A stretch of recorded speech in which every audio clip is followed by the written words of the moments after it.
नमस्कार साथियों, मैं अतुल भारत और आज हम कक्षा 7 की भूगोल की पाठ्य पुस्तक हमारा पर्यावरण उसका पाठ 6 प्राकृतिक वनस्पति एवं वन्य जीवन उसके बारे में आज हम पढ़ेंगे। और इससे पहले हमने इस पाठ के उष्णकटिबंधीय सदाबहार वन, उष्णकटिबंधीय पर्णपाती वन और शीतोष्ण सदाबहार वनों के बारे में पढ़ चुके हैं, जो कि हमारे चैनल पे ऑलरेडी इसकी फर्स्ट वीडियो अपलोडेड है। अगर आपने चैनल को सब्सक्राइब नहीं किया है तो आप कर लीजिए और आप उसको देख सकते हैं। और इस वीडियो को अपने दोस्तों तक जरूर पहुंचाइएगा ताकि उनकी भी ऐसे समय में सहायता हो सके जिस समय हम स्कूल जाके पढ़ नहीं पा रहे हैं और हमारे पास गाइडेंस की भी कमी है। तो बिना समय व्यर्थ करे हम शुरू करते हैं। वीडियो को एंड तक देखिएगा ताकि आपके सारे डाउट्स क्लियर हो सके और उसके बाद में फिर हम क्वेश्चन आंसर सेट भी लगाएंगे नेक्स्ट वीडियो में। शीतोष्ण पर्णपाती वन। उच्च अक्षांश की ओर बढ़ने पर अधिक शीतोष्ण पर्णपाती वन मिलते हैं। चित्र 6.11 में ये उत्तर देखिए, आप देख सकते हैं यहाँ पे, ये उत्तर पूर्वी अमेरिका, चीन, न्यूजीलैंड, चिली एवं पश्चिम यूरोप के तटीय प्रदेशों में पाए जाते हैं। ये अपनी पत्तियां शुष्क मौसम में झाड़ देते हैं। यहाँ पाए जाने वाले पेड़ हैं बांज, ऐश, बीच आदि। हिरन, लोमड़ी, भेड़िए यहाँ के आम जानवर हैं। फिजेंट तथा मोनाल जैसे पक्षी भी यहाँ पाए जाते हैं। देखिए, फिजेंट ऐसा पक्षी होता है जैसे आप यहाँ पे देख सकते हैं, ठीक है, इस तरीके का फिजेंट पक्षी होता है और मोनाल इसे कहते हैं। तो क्वेश्चन आ सकता है कि भाई फिजेंट और मोनाल कहाँ पाए जाते हैं, तो आपको पता होना चाहिए कि शीतोष्ण पर्णपाती वन, ठीक है। पर्णपाती आपको मैंने बताया हुआ था कि सदाबहार वन जो हमेशा सदा हरे भरे रहते हैं, और पर्णपाती जो साल में एक बार जिनकी पत्तियां झड़ जाती है, पतझड़। पर्ण पत्तों से याद रखना है आपको, पर्णपाती, पर्ण पत्तों का गिर जाना, पर्ण का पाती, पात जमीन पे गिर जाना, ठीक है। इस प्रकार से आप हमेशा याद रख सकते हैं। और ये वहीं होता है जहाँ पे बारिश बहुत ज्यादा नहीं होती, मतलब वहां पे पानी की मात्रा तो है बट अत्यधिक नहीं है। अब हम आ जाते हैं भूमध्य सागरीय वनस्पति पर। आप जान चुके हैं कि महाद्वीप के पूर्व एवं उत्तर पूर्वी किनारों के अधिकांश भाग शीतोष्ण सदाबहार एवं पर्णपाती पेड़ों से ढके हैं। महाद्वीपों के पश्चिम एवं दक्षिण पश्चिम किनारे भिन्न हैं। यहाँ भूमध्य सागरीय वनस्पति पाई जाती है। चित्र 6.12 में भी हम देखेंगे। यह है अधिकतर यूरोप, अफ्रीका एवं एशिया के भूमध्य सागर के समीप वाले प्रदेशों में पाए जाती है, इसलिए इसका नाम पड़ा है कि भूमध्य सागरीय वनस्पति। ये वनस्पतियां भूमध्य सागर के बाहरी प्रदेशों जैसे संयुक्त राज्य अमेरिका के कैलिफोर्निया, दक्षिण पश्चिम अफ्रीका, दक्षिण पश्चिम दक्षिण अमेरिका एवं दक्षिण पश्चिम ऑस्ट्रेलिया में भी पाई जाती है। इन प्रदेशों में गर्म, शुष्क, ग्रीष्म एवं वर्षा वाली मृदु शीत ऋतुएं होती हैं। इन क्षेत्रों में आमतौर पर संतरा, अंजीर, जैतून एवं अंगूर जैसे नींबू वंश, सिट्रस जो एसिडिक होते हैं थोड़े से, के फल पैदा किए जाते हैं। क्योंकि लोगों ने अपनी इच्छा अनुसार कृषि करने के लिए यहाँ की प्राकृतिक वनस्पति को हटा दिया, यहाँ वन्य जीवन कम है, ठीक है। तो आपको हमें पता लग गया। तो आप बहुत बार क्वेश्चन आ जाता है कि भाई जो अंगूर की फसल है ये कहाँ पाई जाती है, तो भूमध्य सागर के जो आसपास जो क्षेत्र हैं उधर ज्यादा ये पाई जाती है जी। तो अभी हम शंकुधारी वन पे चलते हैं। उत्तरी गोलार्ध के उच्च अक्षांशों 50 डिग्री से 70 डिग्री में भव्य शंकुधारी वन पाए जाते हैं। चित्र 6.13 क एवं ख, इन्हें टैगा भी कहा जाता है। आ जाता है कि टैगा वन कहाँ है, शंकुधारी वन कहाँ है। ये वन अधिक ऊंचाइयों पर भी पाए जाते हैं। इन्हीं वृक्षों को सलीमा ने हिमालय में प्रचुर मात्रा में देखा था। आपको सलीमा याद है ना, हमने इस पार्ट के फर्स्ट भाग में, जो पहले भाग में हमने उसमें पढ़ा था, हिमालय में सलीमा अपने दोस्तों का छुट्टी मनाने गई थी, तो उसकी कहानी थी। तो अगर आप नहीं देखी हो तो आप वो वीडियो देख सकते हैं, डिस्क्रिप्शन बॉक्स में मैं उसका लिंक डाल दूंगा। ये लंबे नरम काष्ठ वाले सदाबहार वृक्ष होते हैं। इन वृक्षों के काष्ठ का उपयोग लुगदी बनाने के लिए किया जाता है, जो सामान्यतः तथा अखबारी कागज बनाने में के काम आती है। नरम काष्ठ का उपयोग माचिस एवं पैकिंग के लिए बक्से, बनाने के लिए भी किया जाता है। चीड़, देवदार आदि इन वनों के मुख्य पेड़ हैं। यहाँ सामान्यतः रजत, लोमड़ी, मिंक, ध्रुवीय भालू जैसे जानवर पाए जाते हैं। रूसी भाषा में टैगा का अर्थ है शुद्ध या अनछुआ, मतलब बिल्कुल साफ सुथरा।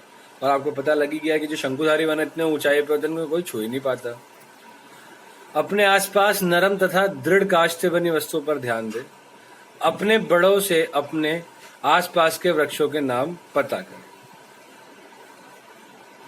यहाँ पे कुछ और चीजें। भूमध्य सागरीय वृक्ष शुष्क ग्रीष्म ऋतु में स्वयं को ढाल लेते हैं। उनकी मोटी छाल एवं पत्तियां वाष्पोत्सर्जन को रोकती है। भूमध्य सागरीय प्रदेश को फलों की कृषि के कारण विश्व का फल उद्यान भी कहा जाता है। यहाँ पे देखिए शंकुधारी वन, देवदार और चीड़ के जैसे वृक्ष होते हैं ऊंचे ऊंचे, और हिमच्छादित वन, ये भी हम पढ़ेंगे।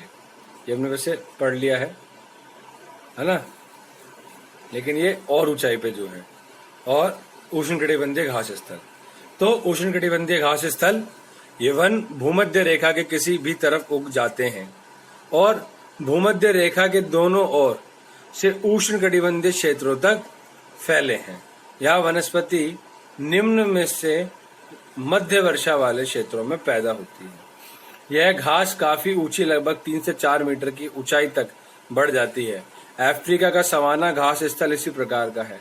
सामान्य रूप से उष्णकटिबंधीय घास स्थल में हाथी, जेब्रा, जिराफ, हिरण, तेंदुआ आदि जानवर पाए जाते हैं। जब ये हम देखेंगे, देखिए उष्णकटिबंधीय घास स्थल इस प्रकार से होते हैं।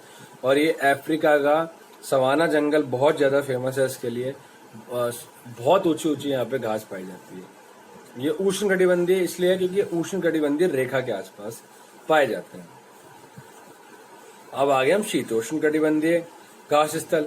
तो मैं आपको बता देता हूँ कि यहाँ पे जिराफ देखिए ना, इस प्रकार से जिराफ है। शीतोष्ण मतलब ठंडा, उष्ण मतलब गर्म।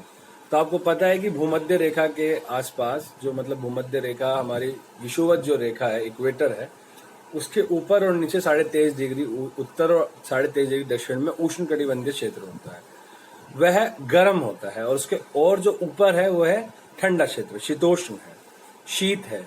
तो आपको शीतोष्ण से याद रखना है। तो सीधी सी बात है कि शीतोष्ण क्षेत्र उष्णकटिबंधीय से ऊपर ही होगा, और ऊपर होगा 23.5 डिग्री से, और नीचे 23.5 डिग्री से और नीचे होगा। तो ये मध्य अक्षांशाई क्षेत्रों और महाद्वीपों के भीतरी भागों में पाए जाते हैं। यहाँ की घास आमतौर पर छोटी एवं पौष्टिक होती है। शीतोष्ण प्रदेशों में सामान्यतः जंगली भैंस, बाइसन, एंटीलोप पाए जाते हैं। कंटीली झाड़ियां शुष्क रेगिस्तान जैसे प्रदेशों में पाई जाती हैं। उष्णकटिबंधीय रेगिस्तान महाद्वीपों के पश्चिमी किनारे पर पाए जाते हैं। तीव्र गर्मी एवं बहुत कम वर्षा के कारण यहाँ वनस्पतियों की कमी रहती है। विश्व के मानचित्र पर रेगिस्तानी प्रदेश को चिन्हित करें। क्या आप भारत के बड़े रेगिस्तान का नाम बता सकते हैं? आपको कमेंट बॉक्स में लिखना है। हमने पहले भी ये पढ़ चुके हैं। नहीं किया तो आप गूगल पे भी सर्च करके उसके बारे में पढ़ के फिर आप कमेंट बॉक्स में लिख सकते हैं।